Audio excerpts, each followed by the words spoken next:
Thank you so much, Katie, and thank you everyone for joining us this evening. I am Hylan Noble. Trying to get it. There we go. I am Hylan Noble. I'm our Associate Clinical Director of Speech Language Pathology here at MeBe.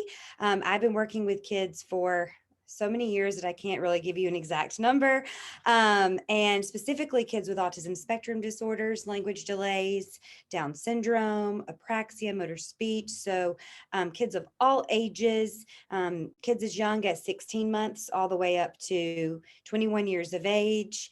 And I absolutely love serving these populations. So I'm really excited to present to you this evening. And I'm June. I am one of the speech language pathologists here at MeBe San Diego. Pretty similar to Hylan, I have worked with kids for many years now. Prior to being a speech language pathologist, I worked as a behavior interventionist. So I have worked with children with autism spectrum disorders for quite a number of years and have really enjoyed this population and just working with all different types of disabilities. And I've really just learned to love the communication aspect of it. And so here I am. And it's really, really my pleasure to be with all of you guys here today. We are glad you're with us also, June. Thank you. June is one of our original speech language pathologists with us at MeBe, and she's amazing, and we're so grateful that she's here with us. So we're excited to present to you guys tonight about speech and language delays. This is just going to be a very brief overview, and I'll give you some points to look after as we go in the presentation. So first, I want to talk a little bit about MeBe. So MeBe, what is MeBe? People hear our name, and they often ask us, MeBe, what does that mean? Well, MeBe is about being me. We integrate research-based strategies with intense personal attention to provide therapy that's engaging, flexible, and customized to your child's needs. So every child is their own person, right? Every child is an individual, and we strive to tailor our plans of care and our programs for each child based on their individual needs, because we want our children to still be the best version of themselves, and we want to give them the tools and their families the tools to succeed in those areas. So the services we provide at MeBe, we do have applied behavior analysis, we have occupational therapy, we have speech and language therapy, and we also have feeding therapy as well. And that's a service that we all provide.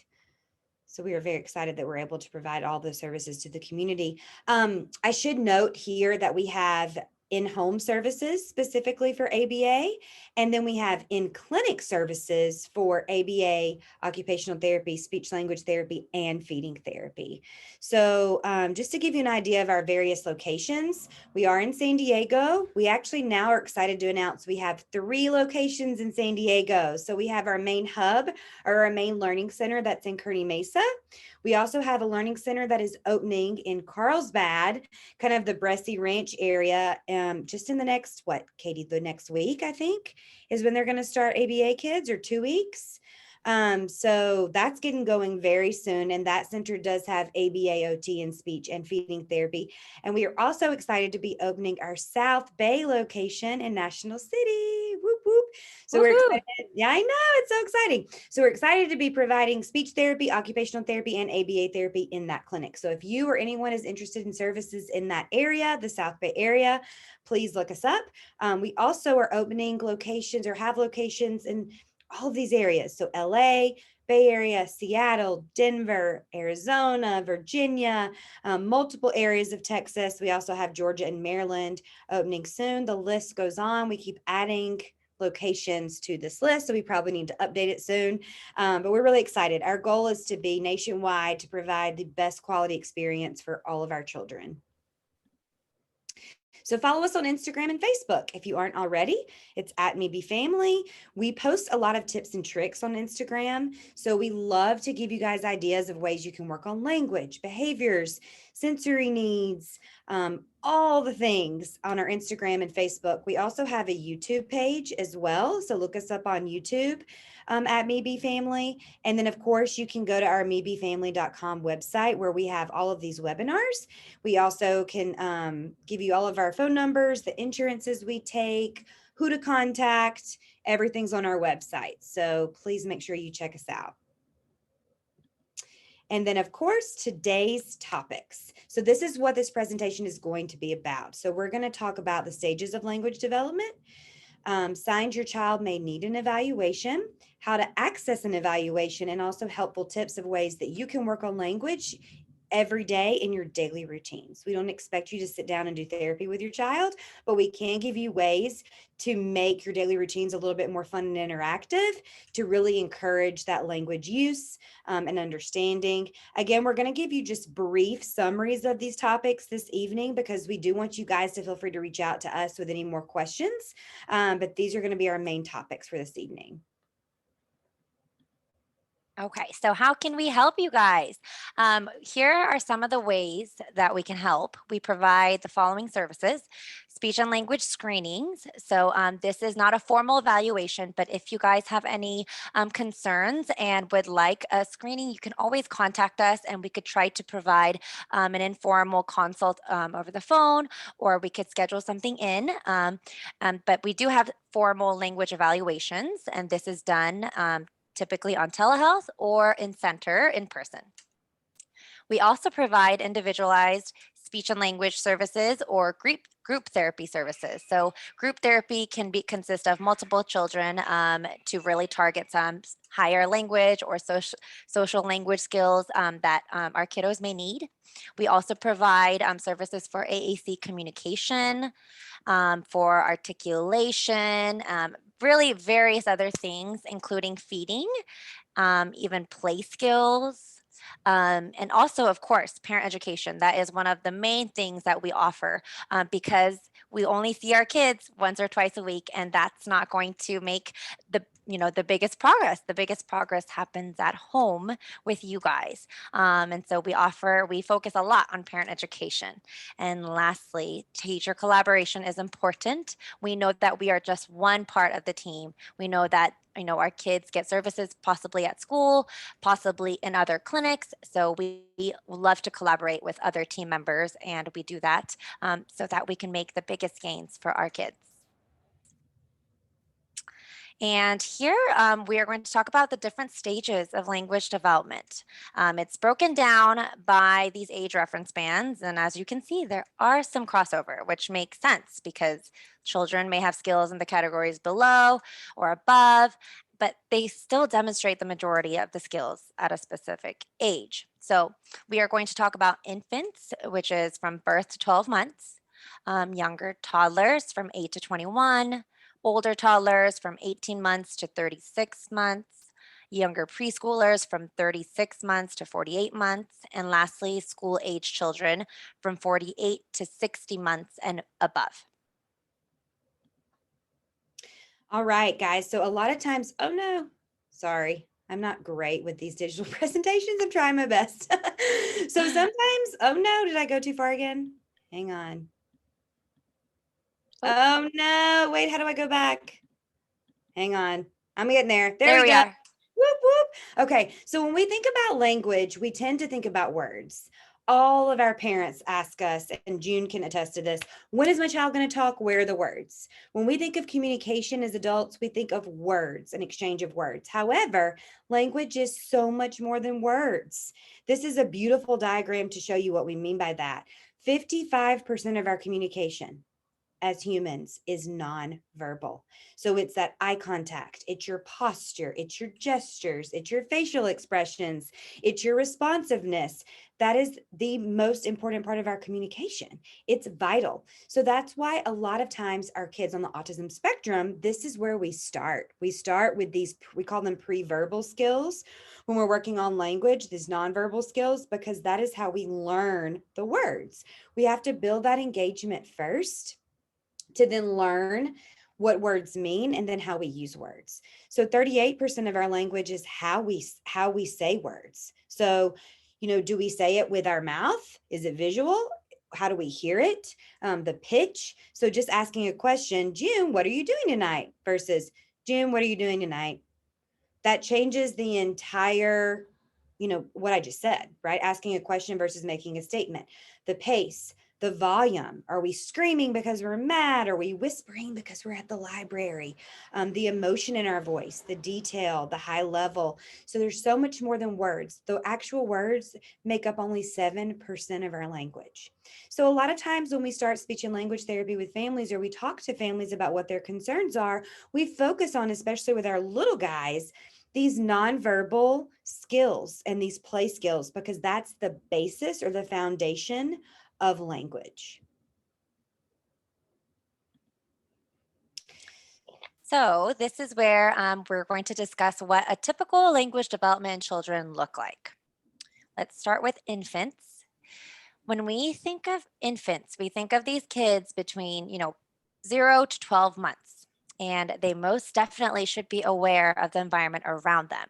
And they should be actively trying to communicate, like Hylan said, through pre-verbal skills. And this is gestures, eye contact, sounds and babbling and jargon. And they should also be able to identify common items in their environment. So this can be cup, this can be shoes, things that they regularly see day to day in each routine. They should also start following joint attention from a caregiver. So if they see something really cool outside, can they look at that, look back at you, and look back at it to show you, Mom, did you see that plane? That is an example of joint attention. And lastly, they should start being able to anticipate steps in daily routines. If you start getting a key and you say, "Come on, it's time to go," can they predict that? Oh, that means I got to get my shoes on.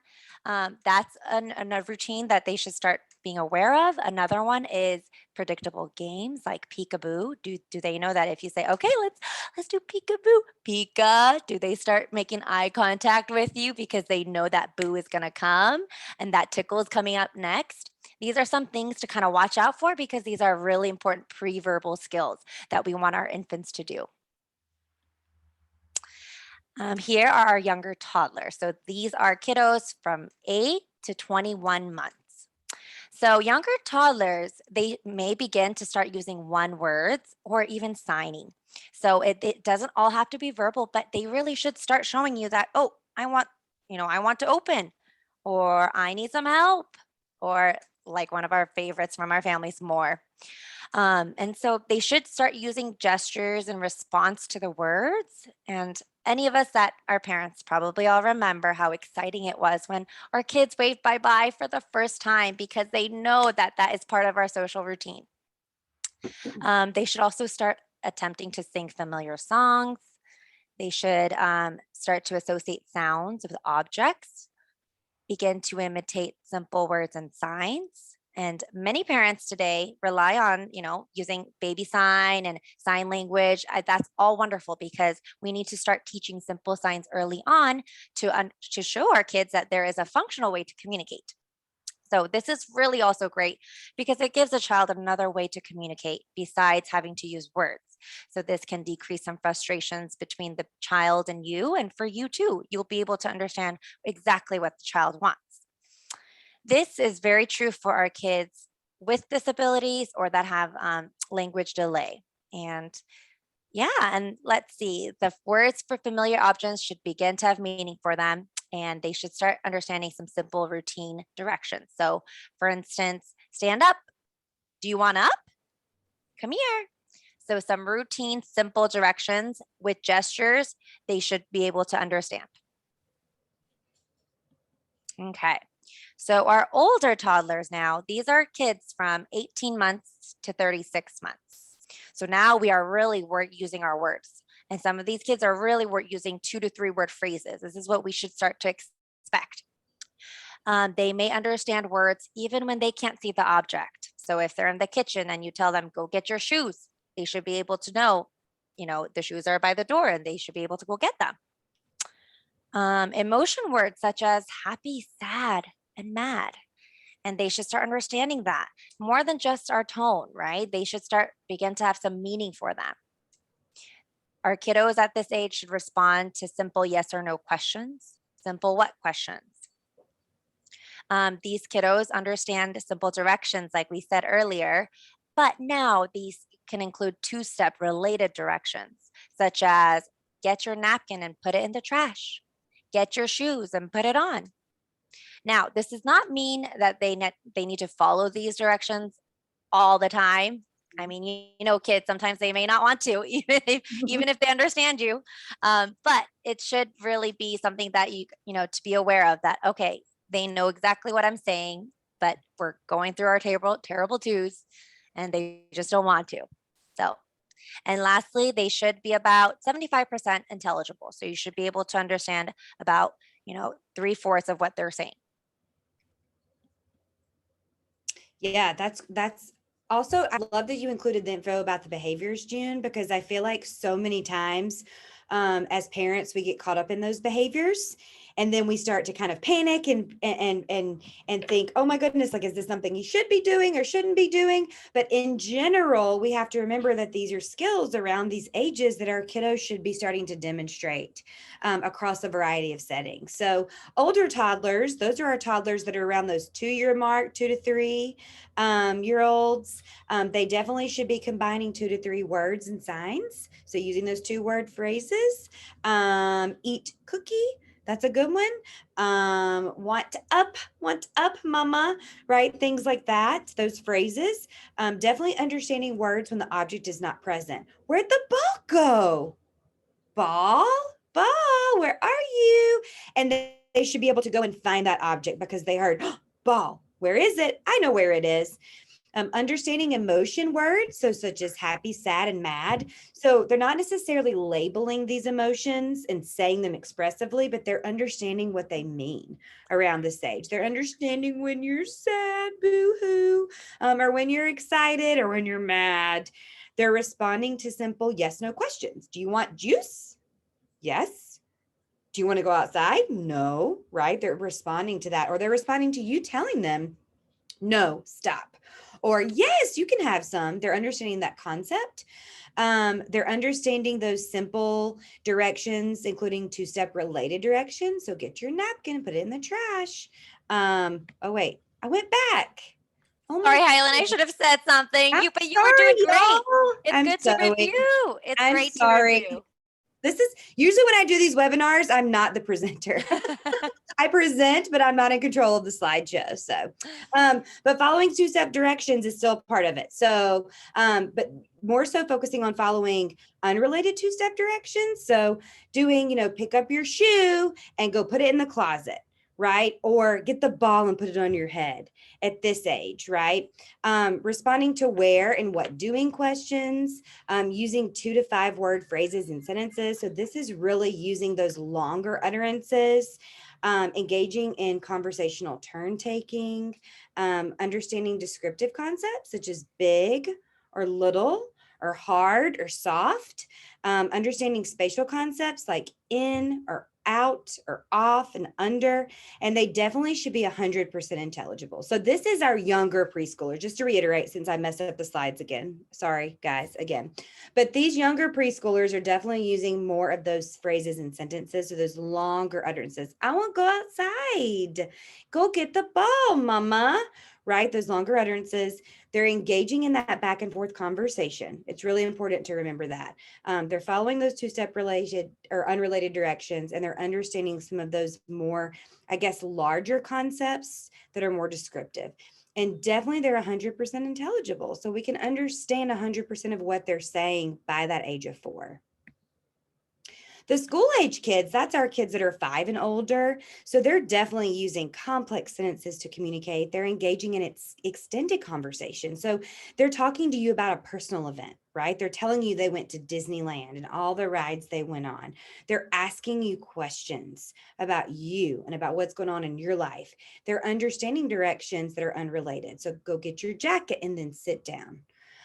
They're understanding and using those spatial concepts still. So above, below, beside, next to. If you notice, these are a little bit more complex concepts than previous with the older toddlers. So the personal events, like I mentioned, and they're definitely intelligible in conversation. So around age 5, we would expect a lot of these language constructs to be in place and for our kiddos to really be using, understanding language.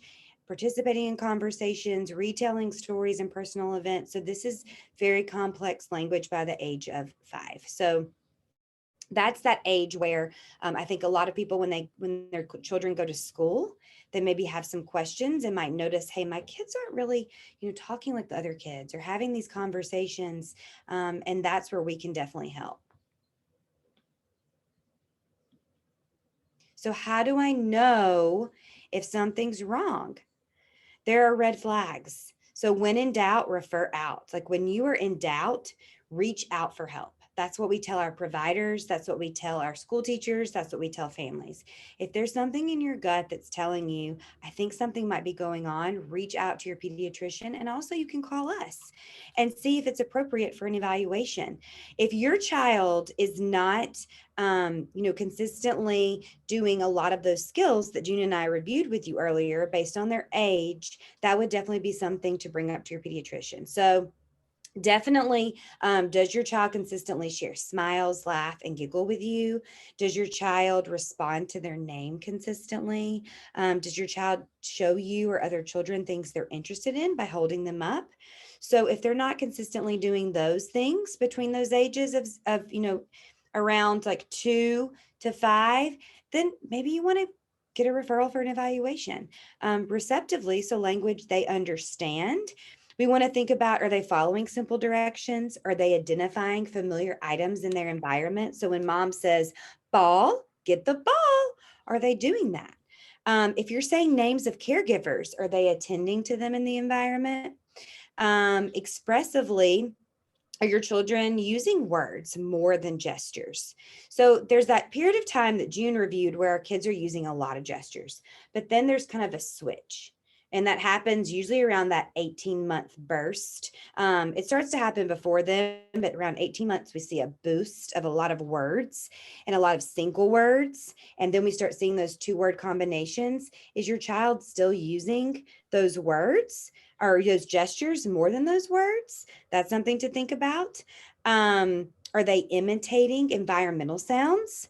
So, for example, beep, beep for a car, or vroom, or animal sounds like oink, oink, neigh, those things. Are they imitating those? Are you noticing that's a little bit tricky for them to imitate?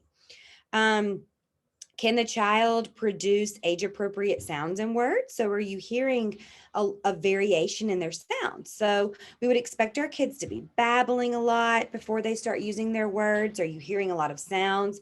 Or are you having a hard time understanding what they're saying?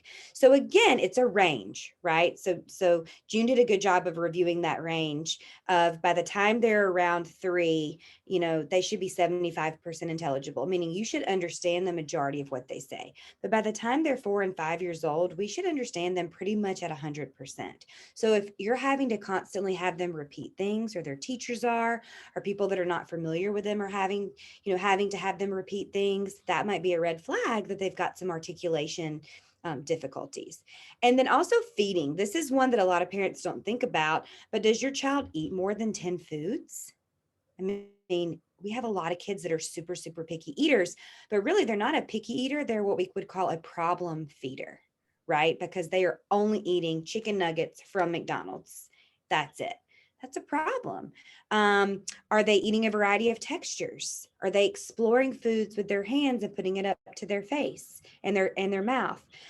Does the child eat more than just those certain, chicken nuggets, like I said, from McDonald's? So these are all things to think of that could be red flags. If your child is not doing these things, reach out to your pediatrician. We encourage you to look back at these slides to see the age ranges. We also encourage you to always look up the CDC guidelines. So the CDC website has great lists of age ranges of what's expected for development. Also, of course, ASHA does. So that's our hearing and audiology organization. So it's ASHA.org. They also have great links for different milestones. Obviously, your doctor's offices will have those. And we encourage you to reach out to us because we do have a sheet that we've created that we give to pediatricians and preschool teachers. It's not published, it's not peer reviewed, it hasn't been studied, there's been no research. It's just what we kind of look at when we tend to look at kids and screen and see if they might qualify for an evaluation. So if that's something that you're interested in having us send to you at the end of the presentation, you can always let us know. We can definitely send you a copy of that as well. So when in doubt, reach out. That's the number one motto we want to drive tonight, June and I, is if you have questions or something in your gut thinks that something might be wrong, you are the expert on your child. So please reach out to your pediatrician, or you can always call us and I can, personally give you a call back to kind of walk you through some ideas of next steps, which we will also get to later in the presentation. So don't be fooled, because we have, even as speech language pathologists, as teachers, as support, there are kiddos who will come in and they're so great at following their peers. They follow the group. They, are participating in routines. However, we notice that they're not able to do things on their own independently. They often might avoid eye contact or answering questions, either in class or with you at home or around peers. They might be able to follow predictable routines, great, right? But they have trouble with any new directions or without a demonstration. So for example, go get the ball and put it on your head. They might look at you like you have 7 heads, and not just because that's a funny thing to ask them to do, because it is. Our kids, that don't have language delays will typically go and do that and be silly with it. But we do have kids that they're not understanding that direction unless you demonstrate it for them. They might require consistent redirection to participate. So it might seem like at school, the teacher's constantly having to redirect them. They're having meltdowns or tantrums when asked questions or given directions. So a lot of times it looks like a lot of behaviors. My kid's not participating. The teacher says they don't follow directions. They never want to answer questions. They're always making a big deal when there's a change. It honestly may not be that they're not listening. It might be that they don't understand. So there may be some receptive or some language delays going on that's impacting their day-to-day routine. And so that's where they might need a little assistance and intervention. So just something to think about. We tell all of our parents this because I think a lot of times as parents, we really get caught up in those behaviors. The fact that my child's not listening, they never do what I say, they're not following directions at school. There really could be an underlying reason for that. And so we encourage you to really watch your children and maybe try some of these activities with them to see if maybe they need an evaluation and need some extra help. Awesome. So what are the next steps? First and foremost, if you have any concerns about what we just discussed, or if you have any concerns about your child's language development, always consult with your pediatrician. So we say this and we recommend this because referrals are often required to access a speech language evaluation and even therapy services. So we can't really start anything until we have that referral, most of the time. We also, again, highly recommend looking into developmental language norms on asha.org. So there's the link. And also CDC, like Hylan said. These are going to help you identify any difficulties that your child may have. So definitely after this webinar, if you guys have some time, check these out. And again, like Hylan said, you can always email us. You can always contact us. But those two sources are very great at providing these norms. And like Hylan said, again, you can always go back to our video and check out each slide about what we should expect at each age range. Lastly, contact us. We're always here. We're here to provide any information regarding speech and language. Again, this includes articulation. We didn't touch a lot about that, but that is something that we also do. We provide therapy services to help produce certain sounds like L's and R's and TH's and S's. Those sounds are trickier, and you'll notice that as these kids get older, around 5, 6, and if they still don't have it, that's a big, red flag, or it's just something to note that, at 5, 6, more research shows actually it should be around 4 and 5 that you should hear some of this happening, and some of these skills to develop. But if not, then yes, definitely come to us or go to your pediatrician for that referral. And social skills and play, these are all important. Like we've said, these are skills that are part of language, that are part of pre-verbal skills. So we also work on these skills, even though it's not part of our title. Lastly, we want to mention that your child is most known, and you know your child the best. So you need to follow your parent gut. You need to advocate for your child. And so if you feel that he or she presents some challenges in overall development, speech and language development, please bring it to your pediatrician's attention. They may, kind of say, oh, they'll grow out of it, but it's best to bring in for early intervention, because we know that the sooner you bring them in, the faster we can see results, and the better we can support you when their brain is flexible and these habits have not formed yet. So please follow your parent gut.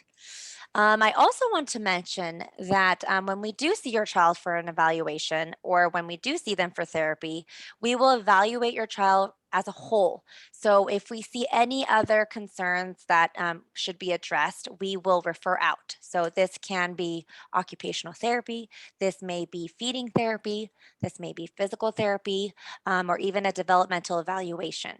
And we know that it's not, we're just, like I said, just one part of that team. So it's really important to make sure we are supporting your child entirely, wholly. So just wanted to kind of put that in this slide because we really do care about, the success of your child. Okay. Very well said, June. Very well said. Yeah, so now we're going to give you some tips and tricks of things that you can do at home. So these are things that we are actually strategies that we use in therapy a lot to work with our kiddos. So we're going to kind of go through some different things that you can also do at home to really build rich language environments, give your children opportunities to communicate more often, and really teach them the vocabulary and the ways to communicate. So as June mentioned earlier, we use a lot of tools. So we want to use every tool in our tool belt to help our children be successful. So that's through modeling, of course, but we also use a lot of signs, because that's just another tool that lets our children communicate, or that's another tool we can give them to help them be successful. We might use pictures. We might use an AAC device. That's an augmentative and alternative communication device. And that's, varies depending on the child in terms of what that looks like and how we use that. But there's so many different tools that we can use. So the tips and tricks we're going to talk about, we're going to give you ideas of when and how to use these to help your child build their language. Awesome. So follow your child's lead. So this strategy may seem obvious and really easy to do, but trust me, it is so difficult. Even us as clinicians, we struggle with this sometimes. But first, it's really important to let your child choose the activity. This can be done just by simply watching and observing your child. He or she they'll show you what they want. And this is just the first step to this strategy. Play how they are playing with a toy or activity. So this means that they don't have to play with the toys as they are intended for. That is really, really key. So for example, if they want to line up the blocks instead of stack them up, or instead of, use them to create a house or a building, join in and copy what they do and line up some blocks. They don't have to play with it as they are intended for. We want to engage with them and not lead them to a certain way and structure in a certain way. So this is important. And it is completely okay if they want to jump from toy to toy. It might drive you insane, but it's okay. Just follow their lead and play with them instead of trying to lead. Wait and watch is also part of this. So like I said earlier, observing your child is key. So allow him or her to initiate and learn the interaction. So For example, when you sit your child down next to toys, wait for him or her to choose a toy before starting to even play or even talk at all. If your child isn't including you, which definitely happens, join in on what he or she is doing no matter what, even if they're playing with non-toys. For example, if your child is looking at pictures, don't call them over and say, come on, play with this, play with this. Instead, join him or her and look at the book and just enjoy what they're trying to do. Lastly, comment on play, but do not ask questions or make demands. This is hard, really, really hard. I will expand on this a little more later, but just know that this is very, very difficult. But try not to ask so many questions or place so many demands while we are playing. Yeah, and I'll just add to that, June, that the number one reason that we all communicate is motivation. Mhm. We have a reason we want to tell someone a message, right? So if your children aren't having fun or they constantly have demands placed on them, or if you're controlling the toy and telling them how to play with it, to them, that's not very fun, right? They're like, wait a second, I was having a grand old time with this toy the way I was doing it. So they're going to be more motivated to communicate with you, to interact with you, to play with you, and to learn and hear the language you're presenting to them if it's a fun and engaging activity. And that's going to be fun when you join them. They're going to notice you and think, hey, this is cool. Mom's doing what I'm doing. Dad's playing how I'm playing. They're not sitting here trying to get me to do things with these toys that I don't want to do. Because as adults, we forget how to play. When's the last time that you played? When you were a child, right? That's the last time you had to play until you have a child, and then you have to go back to that world again. And that's hard to do. So, this is just a really easy way to try to do that is just follow them and play how they play. And you would be amazed at the engagement you get and then the motivation you get that you can use to get that language. So, modeling, that's a huge one. So, modeling appropriate communication teaches the child that their actions have meaning. So, a lot of times when our kids are playing and we're playing alongside them and we followed their lead, we're going to model what's happening, but we're going to model at a level that's slightly above your child's language level. So, we call this a ladder approach. So, for example, if your child is not using words yet, then you're going to model single words. So, blue car, vroom, up, down, fast, zoom, right? So you're going to model those single words and those single vocabulary to help them understand what's happening in their play and also teach them that their play does have meaning. We're going to also, if your child's at the single word level, you're going to model those 2-word phrases. So ball, oh yeah, ball down, roll ball, catch ball. So I'm just adding another word to that. That's going to give them the opportunity to learn that vocabulary to attach to the words they already have. We're also going to respond to all forms of communication as meaningful. This is hard because as parents, as teachers, as caregivers, we are wanting our kids to say and do exactly what we want, right? Say go down, say car fast. We're constantly telling them to do things. But if our child is pointing, that's still communication. We want to reinforce that as a request. If our child's saying ball, we still want to start to get the ball down to let them know, oh, ball down, and then we give them the ball. So we're responding to their communication as, or their requests that they're letting them know that they're meaningful, but we're also adding those words to it to teach them. Another one is eye contact, like looking at something and like June mentioned earlier, that joint attention. So maybe looking at the ball and looking at you with a smile. That's communication. That's them telling you, hey, I really want that ball from up there. Can you get it down? So by us going, oh, I see it too, and getting it down, we're reinforcing them. We're letting them know, I see your communication.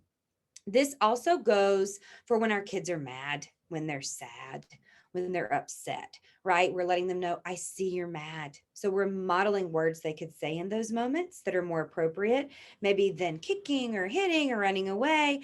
I see mad, mama, I'm mad. I want to go. It's time to go. Okay, we hear you. So we're responding to those behaviors as something they're communicating to us because those behaviors are communication. They are telling us something with those behaviors. So we're going to model what they could say to try to teach those appropriate, maybe protests or things they're wanting to say. So again, respond to all attempts to communicate as meaningful by reinforcing the eye contact, the reaching, the taking you to things. Vocalizations of any kind, even if they're not saying ball. So maybe they're just going, that's communication. Ball. Yeah, ball down, ball. Here you go. Here's the ball. You notice I said ball about 5 times there. So that's teaching them in the moment how to say those sounds, what that word is, but also reinforcing those sounds as an attempt to communicate.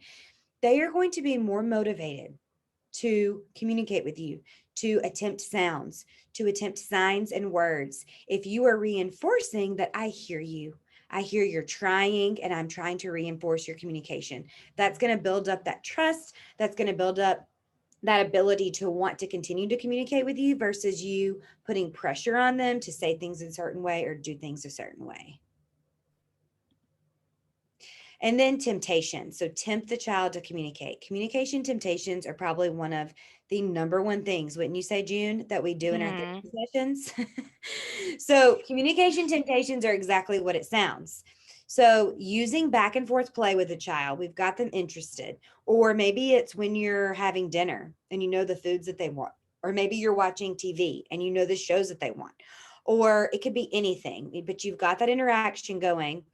Use the gesture, facial expression, or an anticipatory phrase to tell the child something is about to happen. So that's tempting them. Ready, set. Or you can use the signs, ready, set. And then you're waiting. Kids love it. Or I'm gonna get you. Those anticipatory phrases let them know, oh, something fun's about to happen, and it really gets their attention. And then they can fill in the blanks for those words at the end, or they can give you a sign or a gesture, or they can give you a sound. And that's communication, and we want to reinforce that. Playfully blocking toys. So I do this a lot of times with our car ramps, and June, you might have a good example of this, but a lot of times when our kids are racing cars, sometimes at the end or towards the end, I'll kind of block them and be like, ha, gotcha, and just playfully joke with them, and they think it's hysterical. So some kids hate it. I'll be honest with you. There are some kids that are like, no, stop. But there are some kids that love it. And so your child, you'll just kind of have to see what works. But playfully blocking, or for example, like a Jack in the Box, if you kind of hold the top of it, oh, where'd he go? Then they have to request. That's your opportunity. Go, open, right? Go, open. Uh-oh, where'd he go? That's your opportunity to model those ways that your child can communicate with you. I actually have a great example that just happened last night. I have a kiddo who, gets really tired at the end of the day. And so a lot of times it takes a lot to motivate him to want to communicate with me. But we were playing with a barn, and he wanted the barn animals to himself, and I would just be really silly and really animated. This was a gamble. I didn't know if he was going to hate it or not, but I just went, oh, I got the cow. And I just kind of waited and looked at him and smiled. And I kind of, gave him an expectant look. And he goes, oh, give me the cow. And then he started giggling. And I would give it back. Thank you for telling me. And then I would do it again. Oh, I'm going to get the horse. And he said, oh, give me the horse. And he would just laugh about it. And so now it became a game, a routine, a fun game that even though I took things, it was something that we enjoyed because we were in this shared enjoyment together. And so it just sometimes takes that playfully block toy. Yes, we have to be playful. We have to be silly. We have to be animated. Otherwise, they're going to think you're just blocking the way. You're just taking my toys. This isn't fun. Yep. No, that's a perfect example, June. That's a perfect example.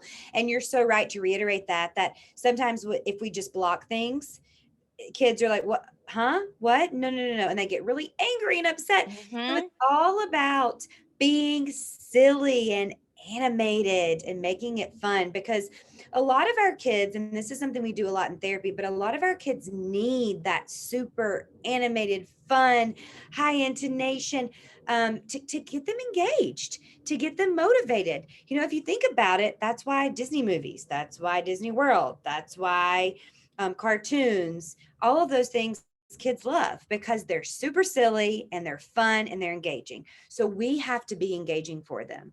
And that's a great strategy, June, the way that you describe that. Set up a reason for your kid to ask for help. So if the toys are just out everywhere for them, which don't get me wrong, we get it. Like we know that there are nights and days where you just need their room to be the toy room and everything needs to be there and they need to go in there and play. But when you're really playing with your kids and you're wanting to focus on language, getting those toys out of reach, putting them in containers or clear containers on shelves, or putting them in a box that they need help to open. If you can set up a reason for your child to ask for help, and also that's the next one, control access to those items, they have to come to you. They have to communicate. Otherwise, they're not going to get those highly preferred items, right? So putting them in containers, controlling access to preferred items, like we said. So maybe putting them in sight, but out of reach. So they can see it, but they can't reach it. It's in a container, but they can't open it. Maybe it's in a different room. You kind of change it up so they have to come to you to ask for help. Those are all great ways to work on language. Giving portions of items. So this is a really great one to do during a mealtime. So instead of giving them an entire plate with all this food, or maybe during snack time, you just give them a couple of pieces.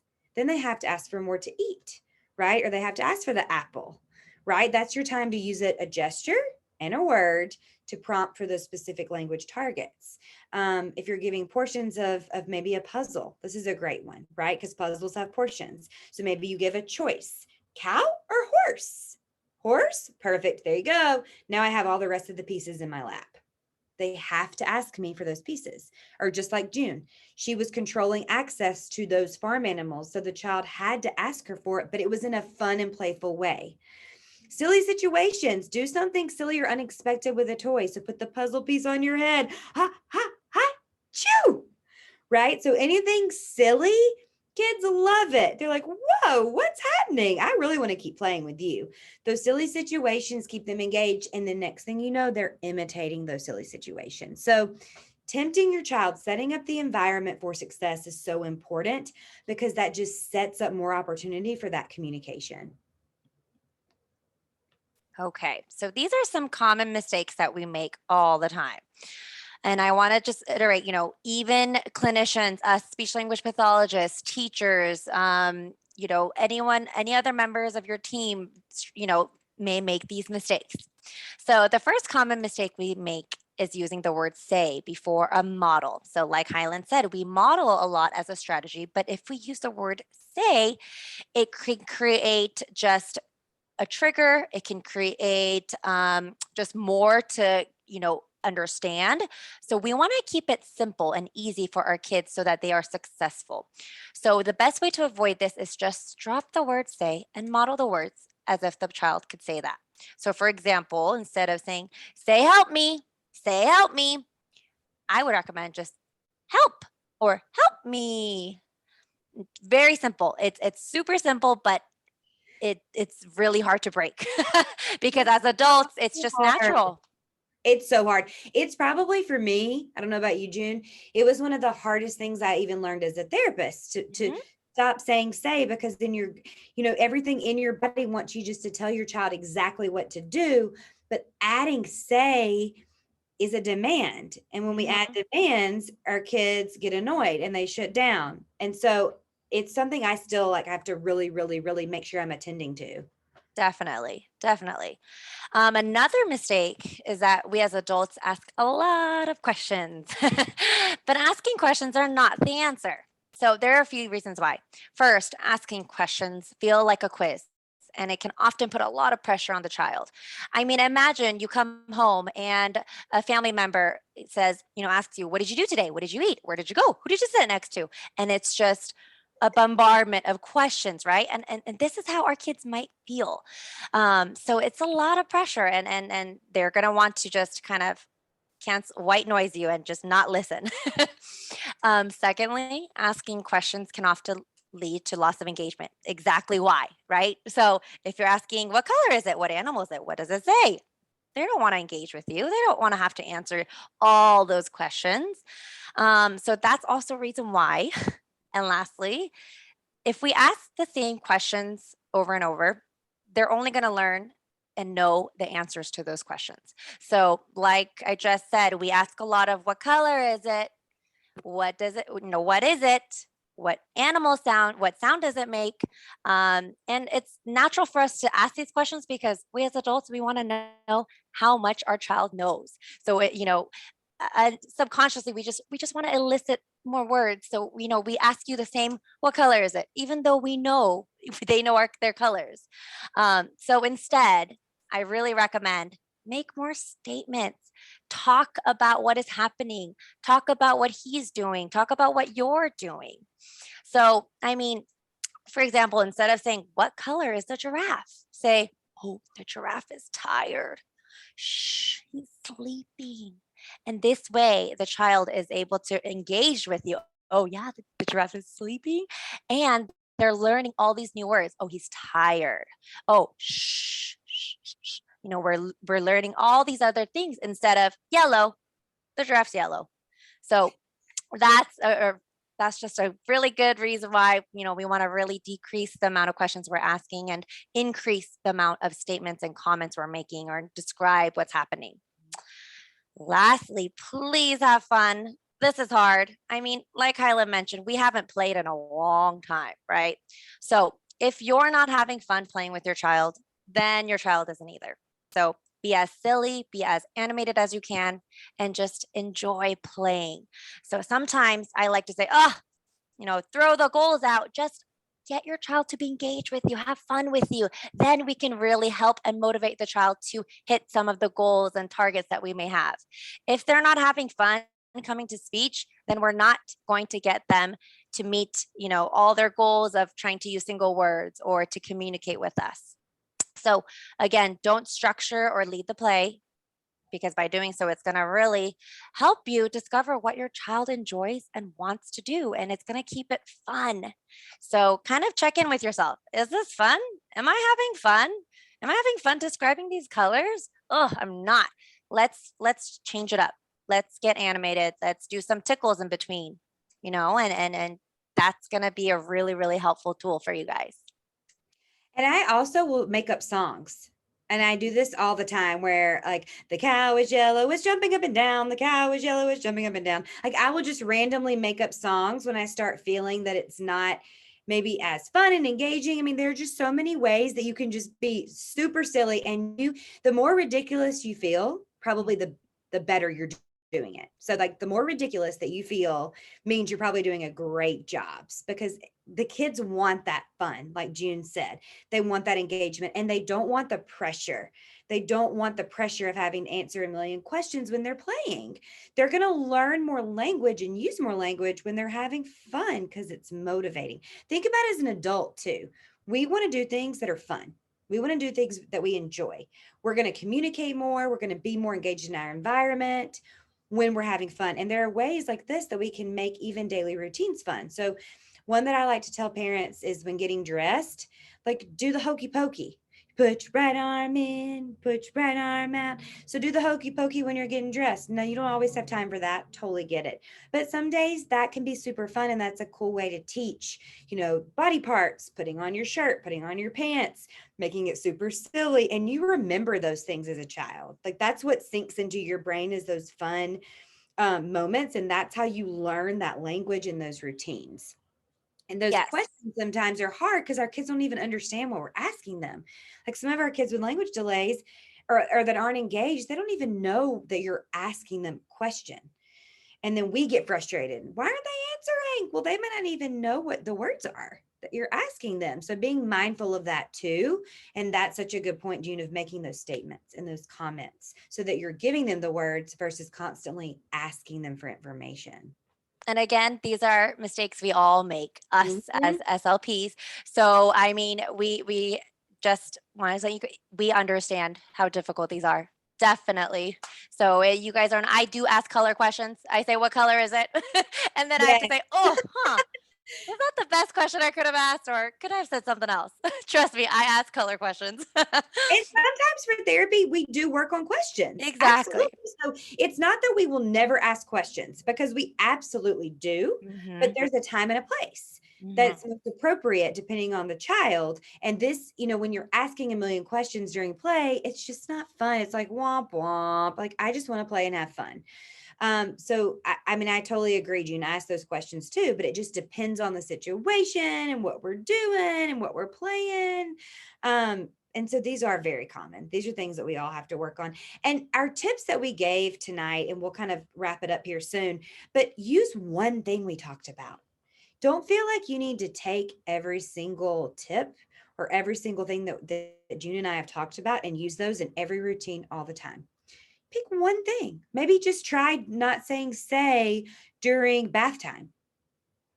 Just whatever's doable for you. We don't expect you or any parent to take these things and just start using them all the time, from wake up to go to bed. It takes time.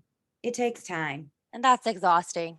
That's Mhm. really exhausting for you and the child.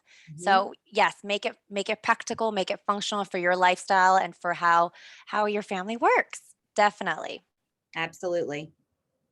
So just to kind of wrap things up tonight, there are risks for delaying intervention, and we just want everyone to be aware of that. So at the end of the day, you are the expert on your child. I tell every family I work with that. I know June does too. We all do at MeBe.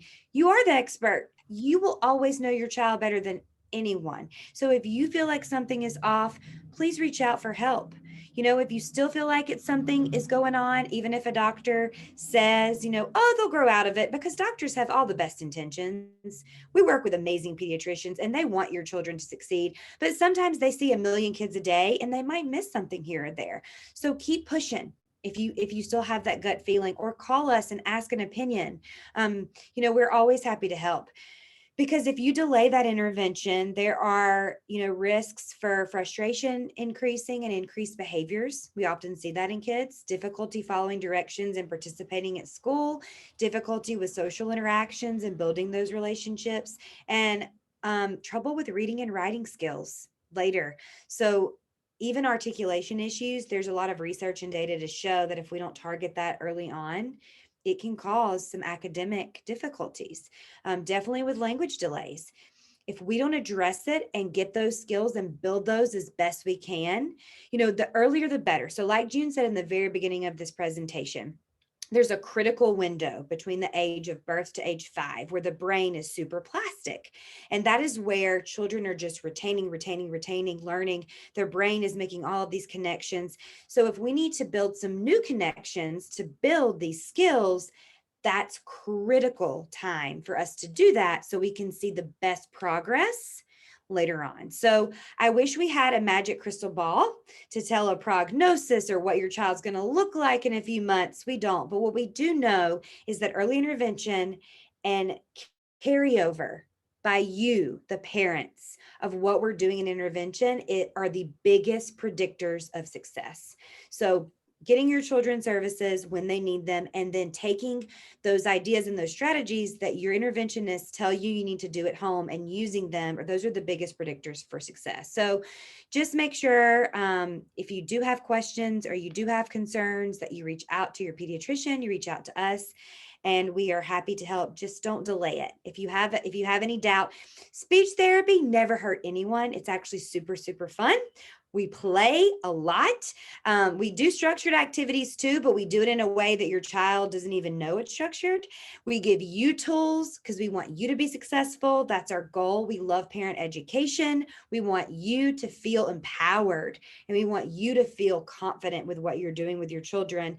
So if you get an evaluation and you don't need services, you don't need services. We love that. We love when we evaluate kids and we're like, actually, they're great, but here's some maybe tips to do at home. So it's great. It's not like going to an office where kids are going to be worried or nervous. It's super fun. We also encourage families to be a part of our therapy. And I think that helps a lot so that you can see everything that we're doing. You're a part of our evaluation. You're a part of our therapy process. And that's really, really important to us. So we thank you so, so, so much for being here with us. And now we are happy to answer any questions that you might have.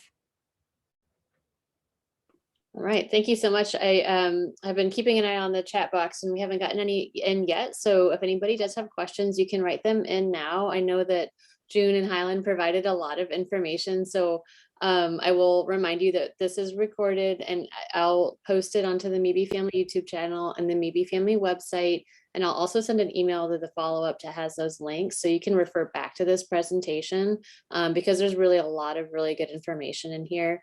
And so you can always refer back to this as well. And then you can contact us through the MeBe websites. It's mebefamily.com, and our phone number is on the website as well. So you can learn more about the services we provide and see the other presentations that we've done as well.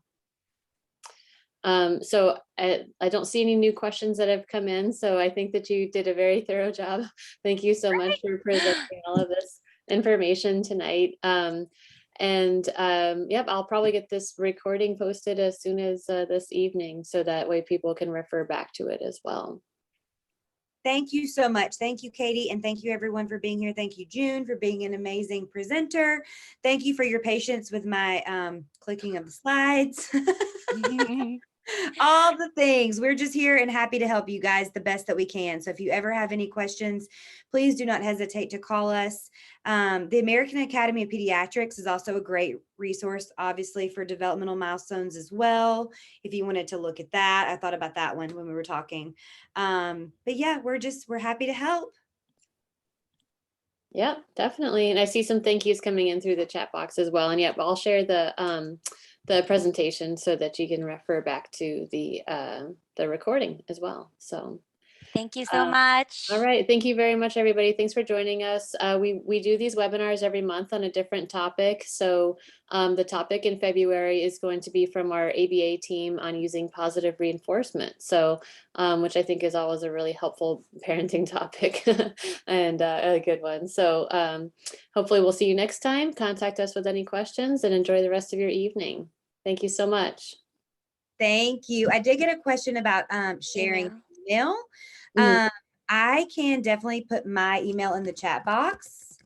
So this is my direct contact. Please feel free to contact me. I'll also give you my phone number. I put that in the chat box as well. So that's my email and my number. If you're interested or have any questions about services, please give me a call or email me and I'm happy to follow up. Perfect. And I'll include your information in the follow-up email too. So that'd be great. Awesome. Perfect. All right. Okay. Thank you so much. Have a nice evening. Thanks, everyone. Bye. Thank you.